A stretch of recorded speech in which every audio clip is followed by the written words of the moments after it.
Saudara-saudara kaum muslimin rahimakumullah, harta adalah amanat dan akan kita pertanggungjawabkan. Allah melebihkan rizki sebagian kita dari yang lain agar kita saling tolong menolong, bantu membantu. Nabi janjikan, siapa yang meringankan beban saudaranya muslim di dunia, Allah akan meringankan bebannya di akhirat nanti. Sebuah jaminan dari baginda Nabi. Si orang yang kita bantu barangkali tidak bisa membalas, Allah yang akan membalas lewat jalan lain yang tidak pernah kita sangka-sangka.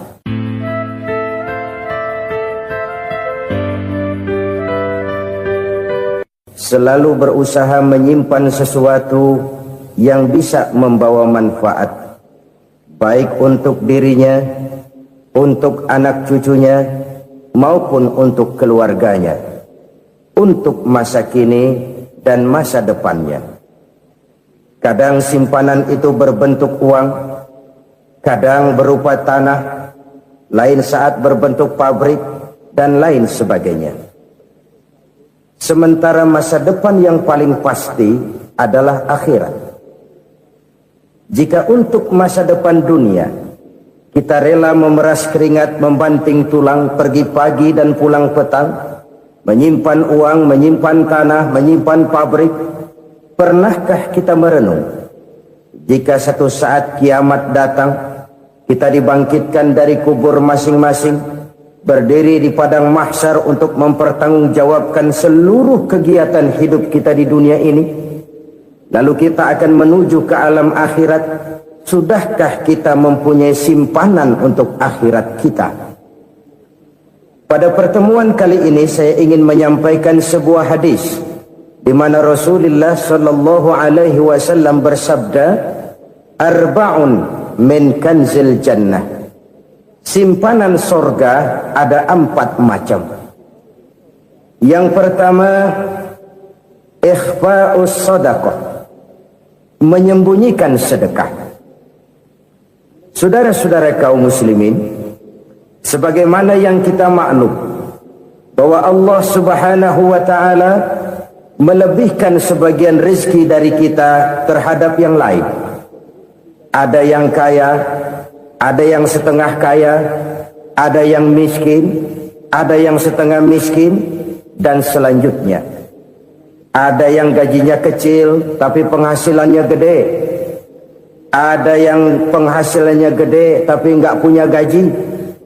Ada juga yang memang gajinya gede dan penghasilannya gede.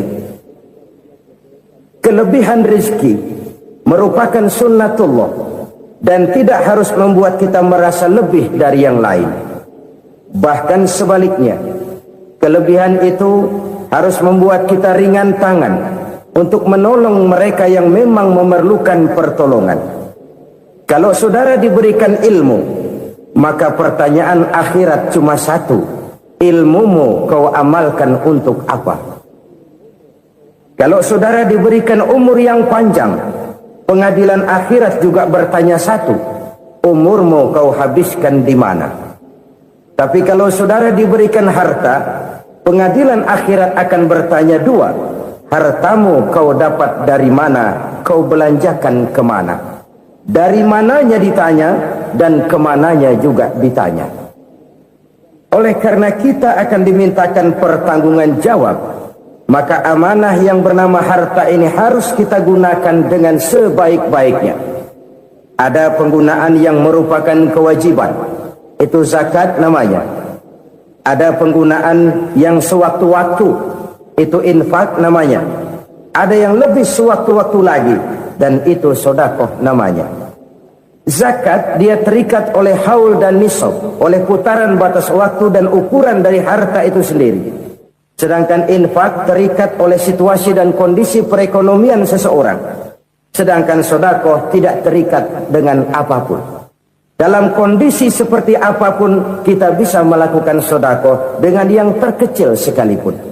Sampai-sampai Rasulullah sallallahu alaihi wasallam mengajarkan, la tahqiranna minal ma'rufi syai'an walau an talqa akhaka biwajhin talik. Atau ada hadis, tabassumuka fi wajhi akhika laka sedekah. Senyumanmu kepada temanmu adalah sedekah. Jadi untuk melakukan sedekah tidak harus dalam berbentuk uang. Dengan ilmu kita bisa sedekah, dengan tenaga kita bisa bersedekah, dengan pikiran kita bisa bersedekah, bahkan senyum kepada teman itu pun sedekah. Jadi kalau sedekah dengan uang memang belum punya uang, nyengir aja banyakin. Itu asal pada tempatnya, jangan lalu ketemu tiang listrik cengengesan. Tentu tidak pada tempatnya dan tidak wajar. Nah, sedekah yang paling dicintai Allah adalah sedekah yang disembunyikan. Artinya jauh dari sifat riya. Kan kadang-kadang ada orang sedekah itu disebutkan namanya. Apa tidak bagus? Kalau memang niatnya ikhlas, ya bagus-bagus saja. Untuk memberikan sugesti kepada yang lain. Si Fulan bin Fulan nyumbang sekian, diumumkan. Boleh kalau niatnya untuk memberikan rangsangan kepada yang lain supaya dia menyumbang lebih besar dari orang tadi. Tapi kalau itu mendatangkan riya, maka sedekah yang paling dicintai Allah adalah sedekah yang disembunyikan. Tangan kiri saja tidak tahu apa yang diberikan oleh tangan kanan. Sedekah yang dilakukan dengan ikhlas akan merupakan perbendaharaan surga, tersembunyi dari pandangan orang lain, tidak seorang pun tahu. Karena memang sikap yang baik adalah melupakan kebaikan dan mengingat kesalahan. Itu salah satu ciri orang bahagia. Orang yang selalu mengingat kesalahannya dan berusaha melupakan segala kebaikannya. Kalau dia akan berada kebaikan, dia tidak bisa ikut, dia merasa rugi karena dia merasa belum pernah berbuat baik. Tapi kalau akan melakukan kesalahan baru, dia ingat kesalahan yang sudah-sudah, sehingga terhalang baginya untuk melakukan satu kesalahan baru. Demikianlah saudara-saudara, bahwa Allah melebihkan rizki sebagian kita dari yang lain, agar terjadi tolong-menolong dalam kehidupan ini. Jadi kesenjangan yang nature, kesenjangan yang alami, itu sunnatullah.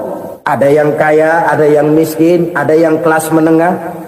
Nah, kenapa lalu sekarang kita berusaha mengentaskan kemiskinan? Oleh karena adanya kesenjangan struktural. Kalau yang kaya bisa semakin kaya, kenapa yang miskin tidak bisa naik jadi ikut sedikit kaya? Sebab pada dasarnya Islam adalah agama yang sejak turunnya sudah berupaya memerangi kemiskinan. Bahkan dikatakan kemiskinan itu mendekatkan kepada kekufuran. Orang kalau miskin udah dekat banget sama kafir. Gampang menjadi kafir. Berapa banyak saudara-saudara kita yang oleh karena soal perut, oleh karena soal materi, terpaksa meninggalkan dan menanggalkan akidahnya. Menjual petunjuk yang diberikan Allah dengan kesenangan dunia yang cuma sebentar ini. Na'udzubillah, thumma na'udzubillah. Jadi makin kita sembunyikan satu sedekah, semakin banyak perbendaharaan kita di surga. Sedekah yang paling dicintai Allah adalah sedekah yang disembunyikan. Malahan ada seorang sufi, dia punya kebiasaan kalau pergi sholat Jumat dia bawa uang, itu uang dia taruh di bawah tikar masjid. Dia niat sedekah kepada siapa saja yang nemuin itu duit. Maksudnya apa? Supaya yang nemuin nggak tahu siapa yang punya duit. Demikian dia saking ingin menyembunyikan sedekahnya. Karena sifat riya itu bisa memakan amal kita sendiri. Riya itu termasuk menyebut-nyebut kebaikan kita. Orang yang suka nepuk dada, sedikit-sedikit ngitungnya kalau nggak gua. Tuh kalau nggak gua tuh yang belah situ, kalau nggak gua. Iya, kalau nggak lu kenapa emang? Orang yang suka menepuk jasad, tuh biasanya memang begitu, saudara-saudara. Kalau perang lagi berkecamuk, orang nggak sempat ngaku jadi pahlawan. Tapi begitu perang selesai, yang kagak kenal bedil ngaku pahlawan, mas. Itu sesuatu yang biasa. Oleh karenanya, orang-orang yang ikhlas dalam bersedekah, disembunyikannya sedekah itu Allah cinta betul. Malahan ada hadis memberikan jaminan, inna sadaqatal mar'il muslimi tazidu fil umri wa tadfa'u mitatas su'i. Sesungguhnya sedekahnya seorang mukmin tazidu fil umri, bisa menambah umur panjang, wa tadfa'u mitata su'i, dan menyelamatkan manusia dari mati secara su'ul khatimah. Jadi siapa yang kepengen panjang umur, banyaklah sedekah. Yang bosan hidup, pelit terus. Sedekah menambah panjang umur dan menyelamatkan manusia dari mati secara su'ul khatimah. Pak, katanya umur itu nggak bisa ditambah, nggak bisa dikurangin. Kapan? Kalau ajal sudah datang. Fa idza jaa ajaluhum la yastakhiruna sa'atan wa la yastakdimun. Kalau ajal datang tidak bisa dimajukan, tidak bisa dimundurkan. Itu kalau ajal sudah datang. Tidak bisa lagi umur ditambah dikurangi, sudah datang. Tapi kalau belum datang, itu kan haknya Allah. Mau ditambah, mau dikurangi, hak prerogatif Allah. Sebagai pencipta manusia, Allah maha kuasa dan maha mampu. Sedekah ini menambah panjang umur dan menyelamatkan manusia dari mati secara su'ul khatimah. Itu orang mati kan sama ya, kondisinya mati, nggak nafas. Tapi hakikat mati kan lain-lain. Ada yang mati itu husnul khatimah, baik akhirnya. Misalnya lagi ngaji mati, lagi sholat mati, lagi sedekah mati. Ini yang dinamakan dengan husnul khatimah, baik di akhirnya. Sebaliknya ada yang su'ul khatimah, jelek di akhirnya. Ini yang jadi catatan akhir. Lagi nyekek botol, mampus. Lagi banting kartu, modar.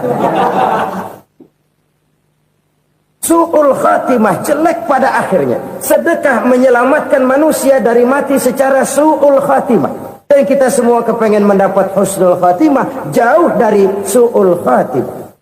Oleh sebab itu yang bisa menyelamatkan kita dari penyakit itu antara lain adalah sedekah yang disembunyikan, yang dikerjakan dengan ikhlas karena Allah, tidak karena kepengen dipuji orang, tidak karena ingin dikatakan orang pemurah. Sebab orang dermawan itu orang yang memberi tanpa harus diminta.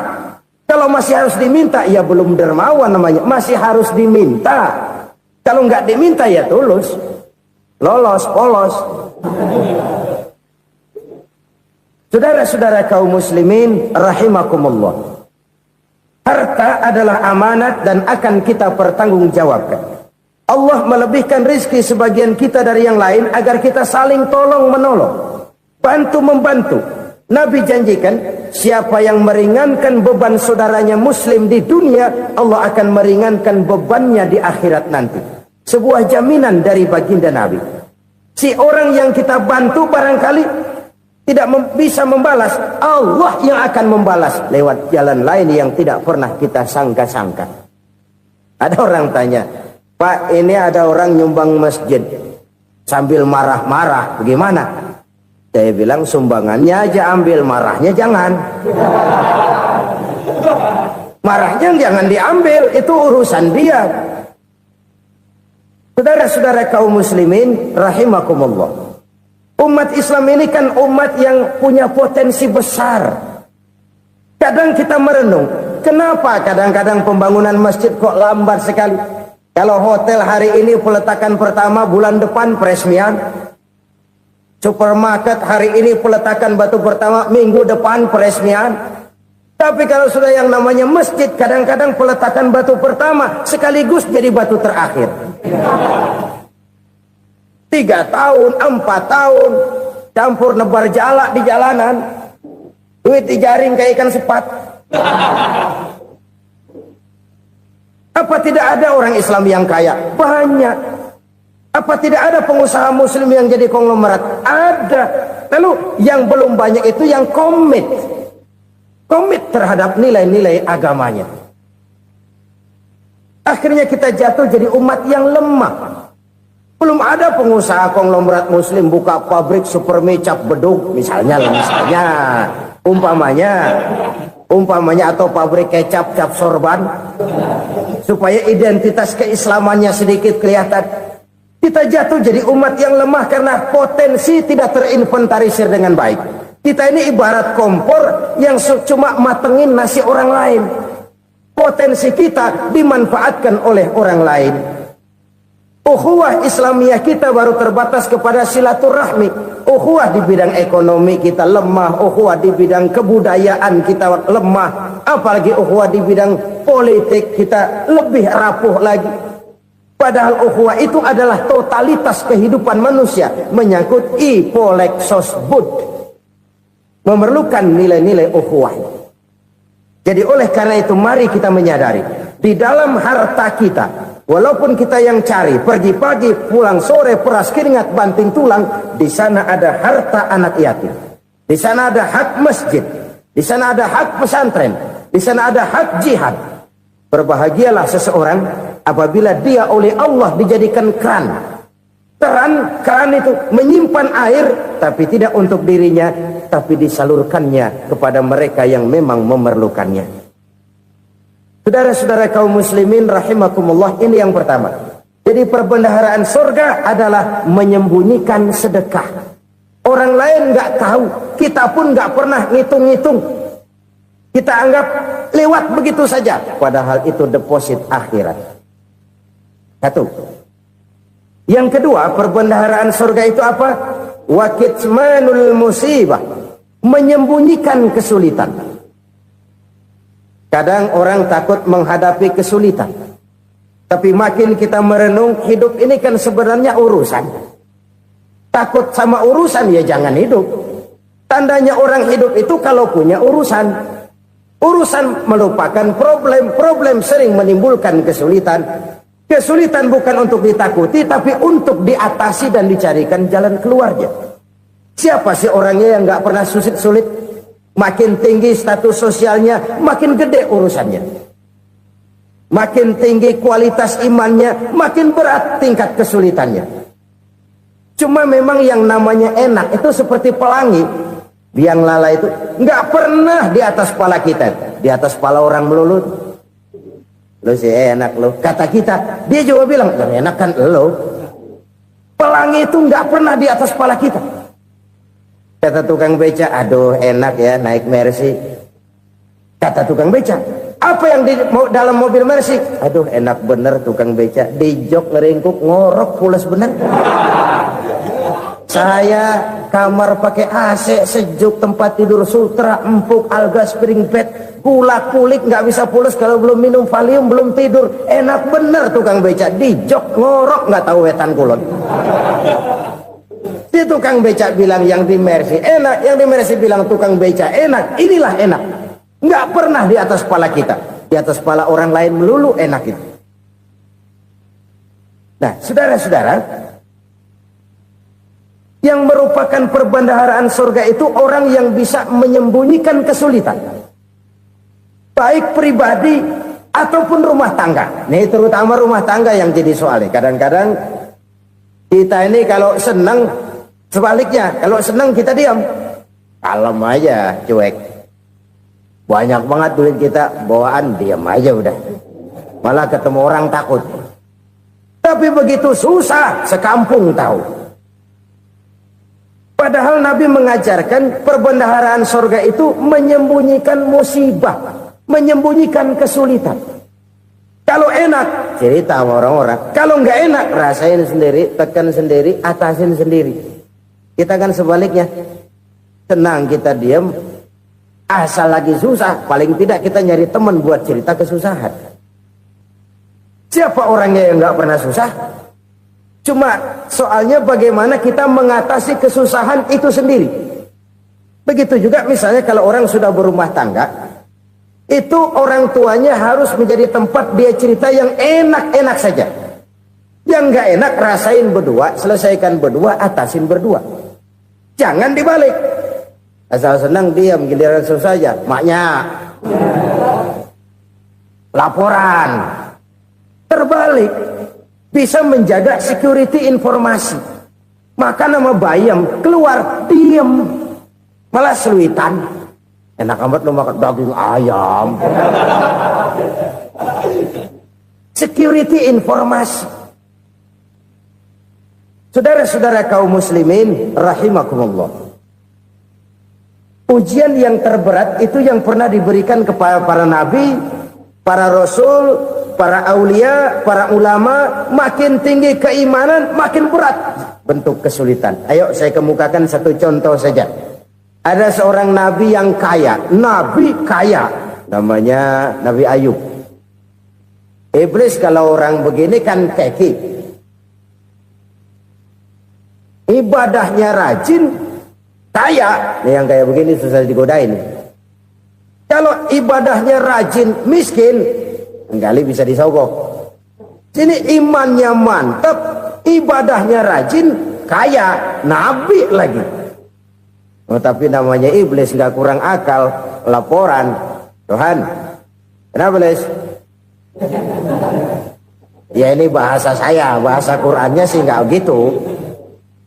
Itu hambamu yang namanya Ayub, dia rajin ibadah cuma karena dikasih kaya aja. Coba kasih miskin dia, berhenti dia sembahyang. Ah, kamu bisa aja. Saya tahu Ayub itu hambaku yang ikhlas. Saya buktiin Tuhan, silahkan. Dibuktiin lah, iblis turun ke alamin. Yang mula-mula dia lakukan, dia rusak sawah ladang Nabi Ayub. Dia binasakan binatang ternak Nabi Ayub. Sehingga dalam waktu singkat, jatuhlah Nabi Ayub dari orang paling kaya jadi orang paling miskin. Beliau masih ibadah di mihrab dalam masjid. Datang iblis. Saudara Ayub, ya. Lagi ngapain? Ibadah. Nyembah Allah, nyembah Allah. Oh, percuma. Kenapa? Tuhan yang ente sembah nih, dia udah bikin miskin ente. Sawah ladang ente hancur lebur, binatang ternak binasa. Sekarang ente jadi orang paling miskin. Ngapain nyembah Tuhan kayak begitu? Tekor. Udah berhenti dah ibadah, berhenti ibadah. Ini iblis sama Tuhan laporannya lain, yang dikerjakan kepada Nabi Ayub juga lain. Benar begitu iblis, kata Nabi Ayub. Iya, sawah ladang saya habis, buras. Binatang ternak saya binasa, binasa. Saya miskin, bangpak. Apa jawab Nabi Ayub? Bukan innalillahi, ini hebat. Alhamdulillahillazi a'tani wa akhza minni. Segala puji bagi Allah yang telah memberikan harta kepada saya dan sekarang mengambilnya lagi. Alhamdulillah. Allah yang ngasih, Allah yang ambil. Itu mah urusan Allah. Iblis cuman ibadah jalan terus, sujud lagi Nabi Ayub. Iblis seleher gondok banget. Dasar Nabi nggak mempandai apa-apain. Miskin malah alhamdulillah. Allah yang ngasih, Allah yang ngambil. Jadi kalau kita tidak komit, kita tidak terikat kepada kaya, miskin, senang, susah, apa yang bisa bikin kita susah? Jadikan kekayaan, kemiskinan, jadikan senang, susah sebagai anak buah yang bisa kita atur. Jangan kekayaan ngatur kita, jangan kemiskinan ngatur kita. Kita yang harus mengatur mereka. Senang, susah, kaya, miskin, bahagia, sengsara, jadikan itu anak buah yang bisa kita atur. Kalau sekarang kita kaya, lain saat boleh jadi kita miskin, semiskin-miskinnya. Allah yang ngasih, Allah yang ngambil. Tenaga mana yang bisa menghalangi? Ibadah jalan terus. Iblis makin gondok. Dasar Nabi loh. Akhirnya apa? Nabi Ayub dikerjain, diberikan penyakit. Demikian fatal penyakitnya. Bayangin, udah miskin sakit. Masya Allah. Miskin sakit. Sakitnya nggak lama, kira-kira 16 tahun. Istrinya 3, 2 mental minta ceraiin. Ngerawatin laki bengek begini. Senang belum tentu, susah udah pasti nih. Cerai aja, cerai dah.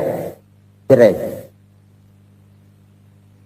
Tinggal satu Siti Rahmah yang setia menemani beliau. Sesetia-setianya hati perempuan. Satu saat Siti Rahmah bilang, "Bang, iya, abang kan Nabi bang.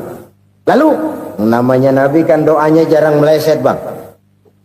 Maksud kamu minta kenapa sih sama Tuhan biar abang sembuh baik dah bang?" Siti Rahmah, iya. Saya sakit berapa tahun sih dah? 16 tahun bang. Sebelum ini saya sehat berapa tahun? Ya kira-kira 60 tahun bang. Nah coba ente banding-bandingin Rahmah. Saya dikasih sehat 60 tahun. dikasih sakit 16 tahun, sudah nggak sabar mau doa kepada Allah minta sembuh. Saya malu kepada Allah. Diuji dengan yang luar biasa seperti ini, tidak mengganggu stabilitas kehambaannya. Dia tetap menghamba kepada Allah Subhanahu wa ta'ala. Saudara-saudara kaum muslimin rahimakumullah, kunci menghadapi kesulitan itu apa? Allah jelaskan dalam satu ayat, wa basyiris sabirin alladzina iza asabathum musibah qalu inna lillahi wa inna ilaihi raji'un. Gembirakan orang-orang yang sabar. Siapa mereka itu? Yang apabila mendapat musibah mereka kembali kepada keyakinan dasar, segalanya dari Allah dan segalanya akan kembali kepada Allah. Ini konsepsi dasar dari sikap muslim dalam menghadapi berbagai kesulitan. Segalanya dari Allah, segalanya akan kembali kepada Allah. Kalau ini sudah kondisi dasarnya, maka kita akan lapang menghadapi kenyataan bagaimanapun pahitnya. Apakah itu namanya miskin, apakah itu namanya sakit, bahkan maut sekalipun. Segalanya dari Allah, segalanya akan kembali kepada Allah. Ini sikap hidup, bukan sekedar ucapan. Kita kadang-kadang menjadikannya sebagai ucapan. Mulutnya sih nggak berhenti, innalillahi wa inna ilaihi raji'un, tapi nangisnya terus gerung-gerungan. Bukan itu, ini kesadaran moral. Kalau segalanya dari Allah, segalanya kembali kepada Allah, kan sebenarnya cuma nunggu giliran. Hari ini saya nyembayangin dia, entah hari apa saya disembayangin orang. Hari ini saya antar dia ke kubur, entah hari apa orang nganterin saya ke kubur. Hari ini saya tahlilkan dia, entah nanti kapan orang tahlilkan saya. Segalanya dari Allah, segalanya akan kembali juga kepada Allah. Oleh sebab itu saudara-saudara, kesulitan bukan untuk ditakuti. Kesulitan justru untuk diatasi, dicarikan jalan keluarnya. Dan tidak ada orang yang tidak pernah mendapat kesulitan. Tidak ada. Semakin tinggi status sosial, semakin tinggi kualitas keimanan, semakin besar juga tingkat kesulitan. Hanya saja bagaimana cara kita mengatasinya. Dan Al-Quran menyatakan, inna ma'al usri yusra. Di balik kesulitan itu pasti ada kemudahan. Roda itu berputar. Karena itu Rasulullah sallallahu alaihi wasallam mengingatkan kepada kita, ta'arraf ila Allah fir raha ya'rifka fis syiddah. Ingatlah kepada Allah di waktu kamu senang, supaya Allah ingat kepada kamu di waktu kamu susah.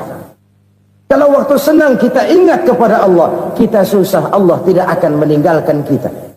Tapi kalau waktu senang kita jauh dari Allah, sujud tidak sempat, dengan masjid jauh, ketika senang kita lupakan Allah.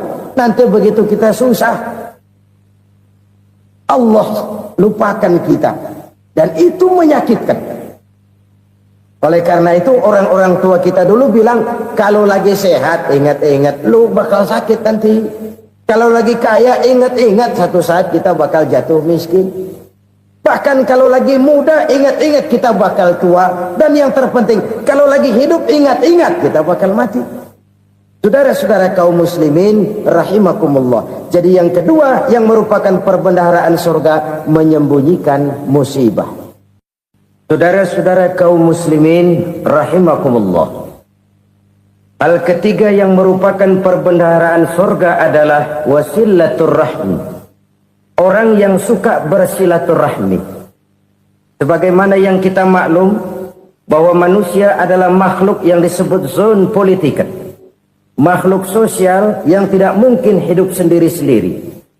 Betapa dan siapapun kita memerlukan orang lain. Bodoh betul manusia kalau tinggal di tengah masyarakat tapi tidak mau bermasyarakat. Merasa hebat sendiri, pinter sendiri, gagah sendiri, kaya sendiri. Mungkin kalau mati juga ngubur sendiri.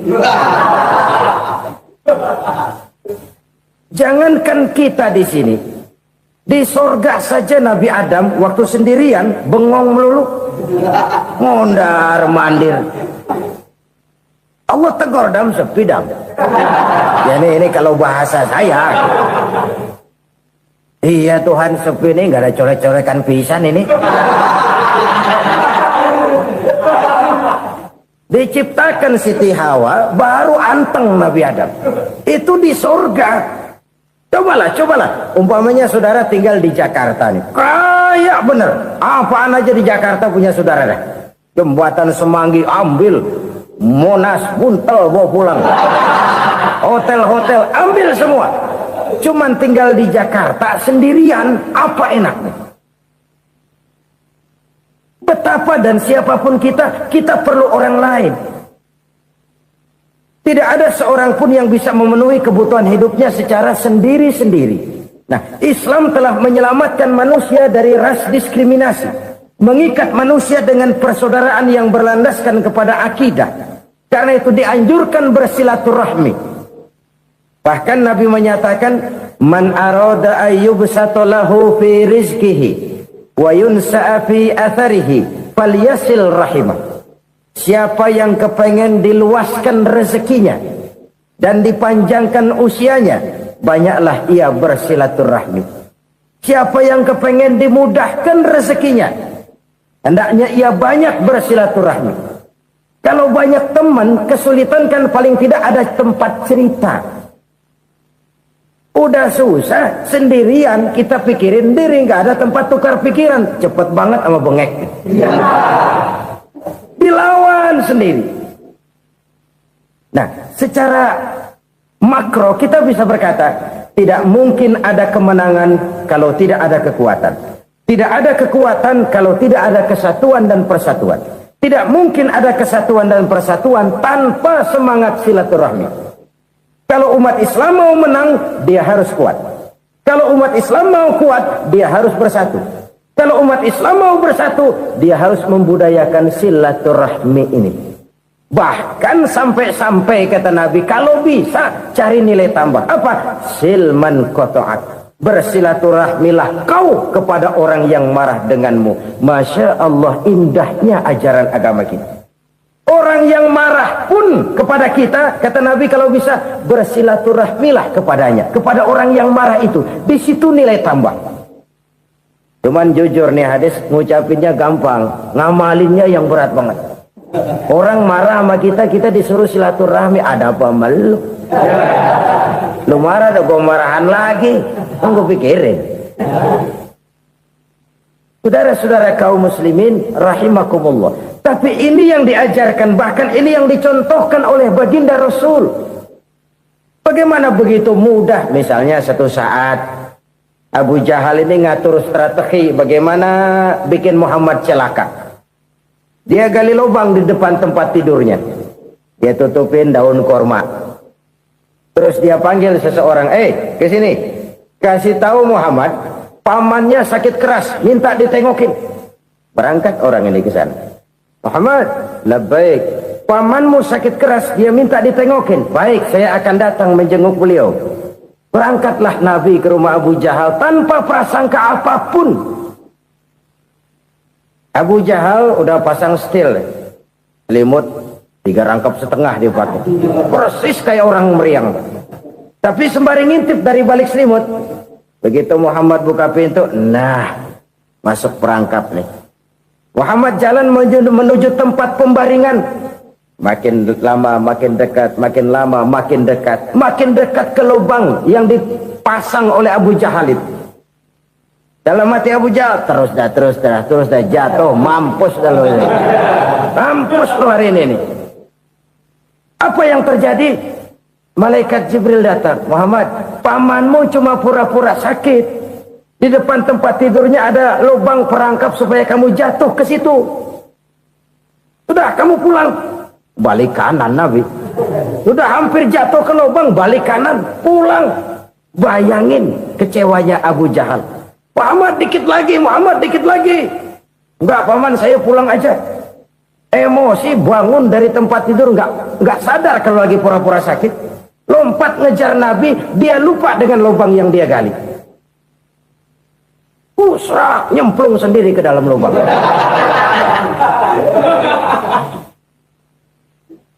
Nabi terus berlalu. Ini terjadi keanehan. Jatuh ke lubang yang dia gali itu sebenarnya nggak terlalu dalam ya, antara 3-4 meteran lah. Tolong saya jatuh ke lubang ini.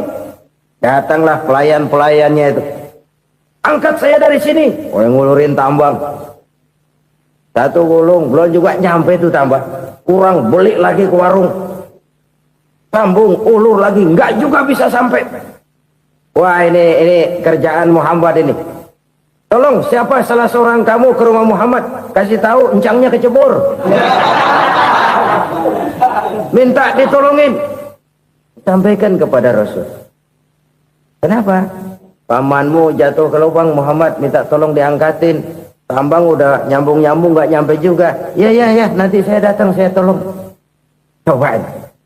Nyata-nyata orang berniat jahat mau mencelakakan dia. Datang dia menolong. Ini yang disebut air tuba dibalas air susu ya ini. Bukan sebaliknya. Air tuba dibalas air susu. Paman, kecebur ya? Iya Muhammad, tolong ini. Pegang tangan saya. Nabi ulurkan tangannya, nyampe, dipegang oleh Abu Jahal, diangkat ke atas, sampai atas. Apa kata Abu Jahal? Sihirmu memang hebat Muhammad. Udah ditolongin dikata sihir, yang enak kita kemplang kan itu orang begitu. Urusan apa? Tapi inilah akhlak. Kalau bisa kamu bersilaturahmilah dengan orang yang marah kepadamu sekalipun. Orang marah kita tetap baik. So, kalau kita berbuat baik sama orang yang memang baik, rasanya sih biasa-biasa aja. Orang baik kita baik lagi, ya draw aja, belum ada nilai tambah di situ. Baru ada nilai tambah kalau kita bisa berbuat baik kepada orang yang nyakitin kita. Itu namanya kita setingkat di atas dia. Dia sakitin kita, kita berbuat baik sama dia. Dia pelit sama kita, kita baik sama dia. Dia marahin kita, kita deketin dia. Di situ kita punya nilai tambah. Jadi siapa yang ingin diluaskan rezekinya kata Nabi dan dipanjangkan umurnya, hendaklah ia banyak-banyak bersilaturahmi. Sederhana sebenarnya silaturahmi, tapi silaturahmi membangkitkan semangat kesatuan dan persatuan. Kesatuan dan persatuan melahirkan kekuatan. Dalam matematika 1 ditambah 1 pasti 2. Tapi di tengah masyarakat, 1 orang takut ditambah 1 orang takut, hasilnya jadi 2 orang setengah berani. Kenapa setengah berani? Karena udah berdua. Tadi pan takut sendirian. Kalau dia kumpul turu-turu takut lah jadi berani. Kita yang lemah, kita yang tidak berdaya, kita yang miskin, kalau mau kompak bersatu, apa yang nggak bisa kita kerjain? Apalagi tinggal di kota besar, pilihan cuma 2. Bertahan atau minggir. Bertahan atau minggir. Untuk bisa bertahan harus mampu bersaing. Untuk mampu bersaing harus punya keahlian. Keahlian harus ditunjang dengan pendidikan, ditambah oleh kekompakan sebagai umat. Udah miskin mencar mulu, orang injek gitu. Orang nggak pandang urusan apa yang malu. Oleh karena itu silaturahmi pada hakikatnya merupakan roh dari ukhuwah yang diajarkan oleh agama kita. Bagaimana Islam menyelamatkan masyarakat manusia dari ras diskriminasi, mengikat manusia, dan tidak ada persaudaraan yang lebih indah selain persaudaraan yang diikat dengan nilai-nilai akidah. Sepanjang orang di jalan Allah, itulah saudara kita. Keluar dia dari jalan Allah, selesailah persaudaraan sampai di situ. Karena itu, kalau ingin menyimpan sesuatu di surga, banyaklah bersilaturahmi. Datang ke rumah ini, datang ke rumah itu, dan lain sebagainya. Itu simpanan kita di akhirat nanti. Ini yang ketiga. Saudara-saudara, yang keempat, perbendaharaan surga itu apa? Wa qawlu la hawla wa la quwwata illa billah. Ucapan la hawla wa la quwwata illa billah. Ibadah kan ada yang berat, modalnya besar. Bangun masjid berat, modalnya besar. Bangun rumah sakit berat, modalnya besar. Ada ibadah yang berat tapi modalnya ringan. Misalnya puasa. Puasa itu berat, mengendalikan nafsu. Kalau sekedar nggak makan nggak minum sih enteng, mengendalikan nafsu. Itu jihad terbesar, tapi kan modalnya ringan, cuma niat saja. Ini ibadah berat, modalnya ringan. Ada ibadah yang ringan, modalnya juga enteng. Seperti termasuk ucapan la haula wa la quwwata illa billah. tanpa sadar. La haula wala quwata illa billah. Nyelengin tuh di surga. Nyelengin, kita nggak terasa. Nyelengin simpenan akhirat. La haula wala quwata illa billah. Nyimpan lagi. Kaget. La haula wala quwata illa billah. Nyimpan lagi. Banyak simpenan. Walaupun sebenarnya yang dimaksud di sini adalah kesadaran batin. Bahwa tidak ada daya dan kekuatan kecuali Allah. Itu intinya. Kita memulai pekerjaan disunahkan baca bismillah, kan begitu? Apa itu? Kesadaran moral. Bahwa ini saya bisa kerjakan. Saya kerjakan ini dengan menyebut nama Allah. Kenapa? Kalau Allah tidak memberikan daya dan kekuatan, mana mampu saya kerjakan ini. Maka saya kerjakan ini dengan menyebut nama Allah. Bismillah. Kesadaran moral. Manusia hanya wajib berusaha, tapi nggak pernah wajib berhasil. Banyak hal-hal yang kalau kita renungkan secara rasio nggak mungkin, tapi jadi kenyataan. La haula wala quwata illa billah. Tidak ada daya dan kekuatan kecuali bagi Allah semata-mata. Kesadaran moral akan kelemahan dan keterbatasan makhluk bernama manusia. Kadang kita kagum dengan otak, tapi kita sering lupa sama yang bikin otak. Padahal bagaimanapun hebatnya otak, yang bikin otak pasti lebih hebat dari otak. Nggak percaya, silahkan otak-otakan. Inilah kecenderungan. Kita kagum dengan pesawat-pesawat mutakhir, bukan main, besi gede banget terbang itu. Alangkah hebatnya. Lalu apa yang bikin otak tidak lebih hebat dari itu semua? Kita puji laut, apa yang bikin laut tidak lebih hebat dari laut itu? La haula wala quwata illa billah. Tidak ada daya dan kekuatan kecuali Allah. Apa yang bisa kita lakukan kalau tidak karena daya dan kemampuan yang diberikan oleh Allah kepada kita? Lahirlah sikap tawadu, rendah hati, tidak melonjak menjadi angkuh dan sombong, sadar akan kelemahan dan keterbatasan diri. Sebagai makhluk yang diciptakan oleh Allah Subhanahu wa ta'ala. Jadi satu sisi ini ucapan yang berpahala, la haula, jadi wiridan. Pada sisi lain ini kesadaran moral, sikap mental, kesadaran batin, bahwa yang punya daya dan kekuatan itu cuma Allah. Kita nggak pantas untuk sombong, sebab sombong itu pakaiannya Allah. Kita nggak sedang pakai pakaian Allah, kegedean. Dan makin kita renungi, makin terbentur. Apa sih yang bisa kita sombongin? Kita mau sombong apa? Kaya? Pintar? Itu kan semua relatif. Di atas langit masih ada langit lagi. Jadi oleh karenanya, marilah kita menyadari. Manusia hanya wajib berusaha, tapi tidak pernah wajib berhasil. Yang berusaha saja tidak wajib berhasil, apalagi yang tidak berusaha. Islam bukan agama orang pemalas yang selesai sholat lalu endelohom, enggelenggem ayem-ayem. Tapi Islam bukan agama orang sombong yang setelah berusaha lalu tidak memerlukan Allah. Kita bisa saja bikin proyeksi, tahun sekian kita bakal panen besar menurut perhitungan otak. Tapi ada kejadian lain. Apa? Tikus ngambek. Habis itu dimakanin tikus, panen gagal. Proyeksi rasional gagal oleh tikus-tikus yang ngambek itu. Bisa saja terjadi. Tahun depan kita panen besar, urung. Kenapa? Musim panas panjang. Dan sekarang ini koran-koran bikin berita musim mengalami penyelewengan. Bukan cuma manusia yang nyeleweng sekarang. Musim pakai nyeleweng. Mestinya kan musim hujan udah selesai. Masih hujan-hujan juga. Musim. Nah sekarang kita boleh bikin proyeksi. Kita bakal panen besar. Tahu-tahu musim panas panjang. Sawah retak, air kering. Cari teknokrat yang paling botak. Suruh pendekin tuh musim panas. La haula wa la quwata illa billah. Inilah kesadaran moral. Saudara, saya teringat satu saat ada seorang konglomerat. Umurnya ya kira-kira 70-an. Satu saat dia ditanya oleh wartawan, "Pak, umur Bapak berapa sih?" "Ya paling 10 tahun. 10 tahun. 10 tahun. Anak bapak berapa orang? Satu saja. Satu. Harta bapak berapa? Ya paling-paling bangsa 7 juta kali. 7 juta? Iya. Pak, kenapa bapak bohongi saya? Bapak punya buku biografi. Koran-koran, majalah-majalah banyak memuat cerita riwayat hidup bapak.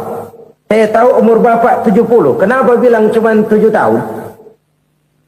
Saya tahu anak bapak 8. Kenapa cuma bilang 1? Saya tahu harta bapak miliaran, mungkin triliunan. Pabrik di mana-mana, bank di mana-mana. Kenapa bilang uang bapak cuma 7 juta? Nah, kata si konglomerat tadi, kamu benar nak, kamu benar. Umur saya kalau jumlahnya memang 70 nak. Cuman ingat-ingat saya, baru 7 tahun terakhir ini saya sujud. Baru 7 tahun terakhir ini saya berusaha dekat dengan Allah. Saya laksanakan perintahnya, saya jauhi larangannya.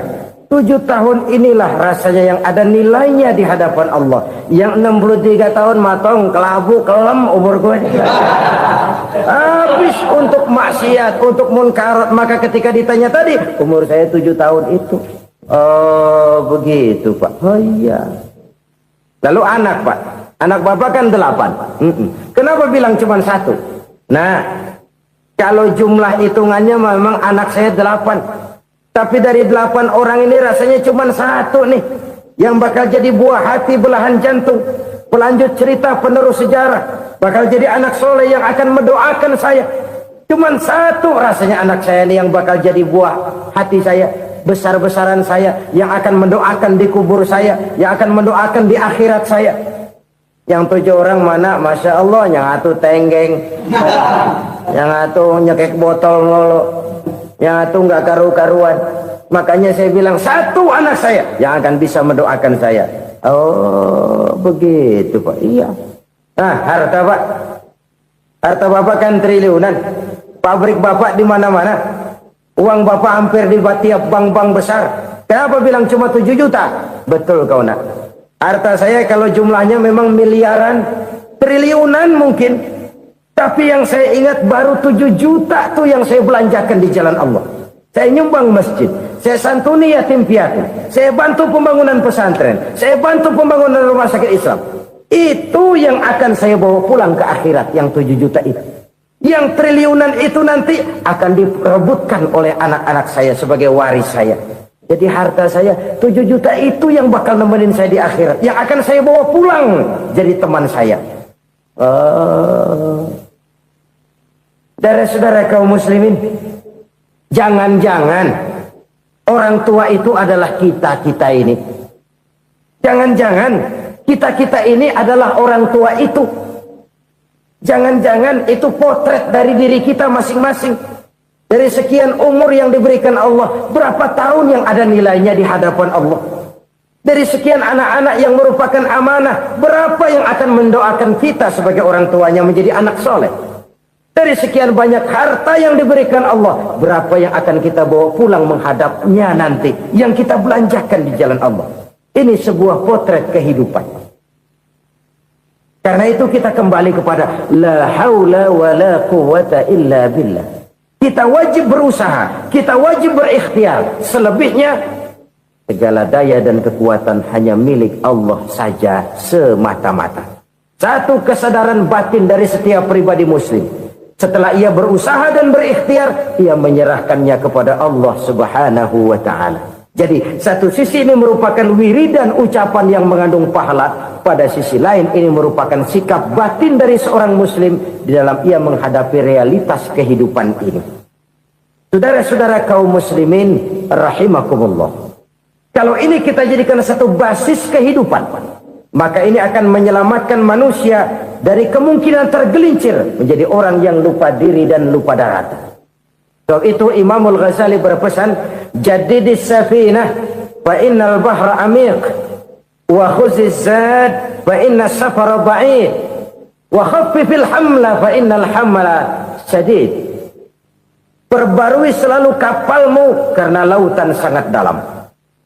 Bawa bekal yang banyak karena perjalanan ini sangat jauh. Ringankan beban karena kebanyakan beban akan menyakitkan. Alangkah indah kalimat ini, alangkah dalam makna yang terkandung di sana. Perbarui selalu kapalmu karena lautan sangat dalam. Apa artinya ini? Jaga mentalmu baik-baik. Pelihara imanmu baik-baik karena hidup penuh cobaan seperti lautan. Kita kalau berlayar di lautan kan kadang-kadang tenang, angin bertiup sepoi-sepoi basah. Jika malam datang, bintang gemintang bertabur menghias cakrawala. Rembulan memantulkan sinarnya dengan indah. Dalam keadaan begitu berlayar enak. Tapi lain saat ombak menggunung, halilintar menyambar, angin topan bertiup. Berapa banyak sudah saudara-saudara kita yang tenggelam di lautan dunia tanpa sadar bahwa dia belum sampai kepada pantai yang akan dituju. Berapa banyak sudah saudara-saudara kita yang tenggelam di lautan dunia ini tanpa sempat bangkit lagi. Dia menyangka sudah sampai kepada tujuannya. Hati-hati kapal jangan sampai bocor karena lautan sangat dalam. Iman ini jaga baik-baik karena hidup penuh dengan ujian. Wa khuzizat fa inna safara ba'id. Bawa bekal yang banyak karena perjalanan sangat jauh. Saudara mau ke Bandung, bawa duit. Saudara mau ke Surabaya, banyakan lagi duitnya. Saudara mau ke Mekah, gepokan, iketan tuh duit, nggak lembaran lagi. Makin jauh perjalanan, makin banyak bekal yang harus kita bawa. Kalau saudara dari Jakarta mau ke Surabaya, kagak bawa duit berangkat juga, itu sih bukan berani namanya, nekat. Sampai Surabaya belum tentu, sengsara di jalan udah pasti. Kenapa? Nggak bawa bekal berangkat. Sama juga kita nih, misalnya belum sempat sembahyang, mati. Waduh, berani banget orang. Belum punya bekal, mati. Sengsara di jalan. Atau bekal tidak cukup. Dari Jakarta saudara mau ke Surabaya, bawa duit 500 perak. Paling jauh Cikampek nyampenya itu. Paling jauh itu. Antara jauhnya perjalanan dengan bekal yang saudara bawa tidak seimbang. Hidup ini perjalanan panjang. A walking tour. Dimulai dari alam arwah. Sebelum jasad diciptakan, roh diciptakan lebih dulu. Dari situ pindah ke alam rahim. Dari alam rahim pindah ke alam dunia. Dari alam dunia pindah ke alam barzah. Baru menuju akhirat. Satu perjalanan panjang. Kalau bekal tidak bawa, sengsara di jalan. Bawa bekal yang banyak karena perjalanan ini sangat jauh. Wa khaffifil hamla, ringankan beban karena beban itu cuma akan menyulitkan. Kalau bekal itu sih keperluan, tapi beban nggak kita perluin, coba ngeberat-beratin. Apa ini beban? Dosa. Kecurangan, kebatilan, kesoliman, ketidakadilan, kesewenang-wenangan. Itu akan jadi beban kita di akhirat. Alangkah celakanya, perjalanan panjang, bekal tidak bawa, beban kelewat banyak. Alamat sengsara di jalan. Pahala tidak ada, dosa berlipat ganda. Na'udzubillah, summa na'udzubillah. Kalau kita rangkum nasihat Al-Ghazali dengan kisah si konglomerat tadi, kita akan mengambil kesimpulan. Pertama, bekal terbaik dalam menghadapi gejolak kehidupan ini tidak lain adalah iman. Yang kedua, pahala dan dosa. Dua hal kontroversial. Pahala adalah bekal, dosa adalah beban. Tapi kita sekarang kan tidak begitu terangsang kepada yang abstrak. Orang berlomba mencari yang konkret-konkret saja. Yang real. Kalau memang dosa, benjol dong. Kira-kira begitu. Kira-kira begitu. Persis orang Yahudi dulu. Orang Yahudi itu kan pernah minta kepada Nabi Musa. Ya Musa, lan nu'mina laka hatta narallaha jahrah. Musa, kami nggak bakal mau beriman kepada Allah kalau belum kami lihat Allah ada nongkrong di depan kami. Kalau memang Tuhan ada, taruh dong di depan kami. Mau yang konkret-konkret saja. Kalau memang dosa, benjol dong. Kalau memang pahala, berasa dong. Orang terangsang kepada yang real, yang konkret-konkret saja. Karena itu, untuk mengejar dosa, orang mau bayar. Tapi untuk mengejar pahala walaupun tidak bayar, orang segan. Ini yang dikatakan oleh Nabi, kamu mengharapkan ke surga tapi kamu berat melaksanakan sesuatu yang bisa membawa kamu ke surga. Kamu ingin jauh dari neraka tapi tiap saat kamu lakukan perbuatan-perbuatan yang justru menjerumuskan kamu ke neraka. Idda'aitum an-najata minan nar wa ramaitum fiha anfusakum. Kamu ingin selamat dari neraka tapi kamu lemparkan diri kamu ke neraka. Kamu ingin masuk surga, tapi berat sekali kamu melakukan perbuatan-perbuatan yang bisa menyampaikan kamu di surga. Saudara-saudara kaum muslimin, rahimakumullah. Jadi hal keempat yang merupakan perbendaharaan surga adalah la haula wa la quwata illa billah. Satu sisi ini merupakan ucapan yang memperberat timbangan akhirat. Pada sisi lain ini merupakan sikap hidup seorang muslim. Kesadaran batin yang sangat dalam bahwa tidak ada daya dan kekuatan kecuali Allah. Dan itu kita simbolkan pada saat memulai pekerjaan dengan Bismillah, dengan menyebut nama Allah. Satu kesadaran moral, saya hanya bisa melakukan ini karena diberikan daya dan kekuatan oleh Allah. Lahirlah sikap tawadu, rendah hati, tidak melonjak menjadi angkuh dan sombong. Saudara-saudara, sampai sini dulu jumpa kita kali ini. Semoga 4 perbendaharaan surga ini dapat kita lakukan, yang kelak akan merupakan bekal kita di kemudian hari nanti. Amin ya rabbal alamin. 7 macam perkara yang merusak akidah dan keimanan, merusak amal perbuatan yang sudah kita kerjakan, merusak sendi-sendi kehidupan sosial, pendek kata, merusak segala hal di dalam kehidupan kita. Jauhilah olehmu 7 macam perkara yang merusak. Yang pertama, asyirku billah, menyekutukan Allah subhanahu wa ta'ala. Agama dimulai dari keyakinan, maka kehancuran agama selalu dimulai dari kehancuran keyakinan, iman atau akidah yang dimiliki oleh seseorang. Dan untuk menghancurkan nilai-nilai iman yang kita miliki ini, orang rasanya tidak akan menghantam kita dengan peluru kendali. Orang tidak akan mengirimkan nuklir ke sini. Orang tidak juga akan mengirimkan satuan militernya ke sini. Untuk menghancurkan nilai-nilai iman, dibanjiri kita dengan paham-paham yang merusak dan mendangkalkan akidah. Baik ia bernama materialisme, baik ia bernama sekularisme, baik ia bernama banjirnya maksiat dan munkarat, baik ia bernama banjirnya peradaban dan kebudayaan yang menghancurkan moral daripada anak-anak kita. Sedikit demi sedikit melenturkan dan melunturkan nilai-nilai keimanan kita, untuk kemudian pada waktunya nilai iman itu akan bertukar dan berganti menjadi nilai syirik kepada Allah subhanahu wa ta'ala.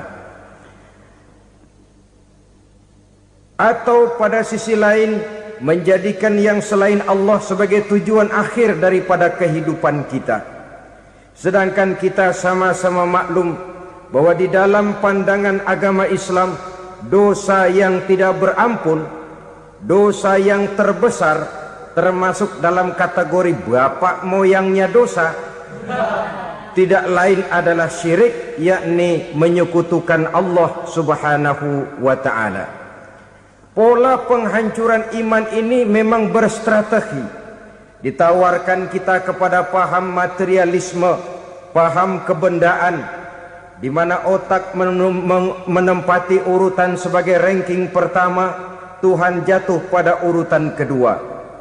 Lalu menyusul kepada paham sekularisme, Allah dipisahkan dari seluruh kegiatan hidup ini, untuk pada gilirannya menjadikan yang selain Allah sebagai tujuan akhir daripada seluruh kegiatan hidup kita.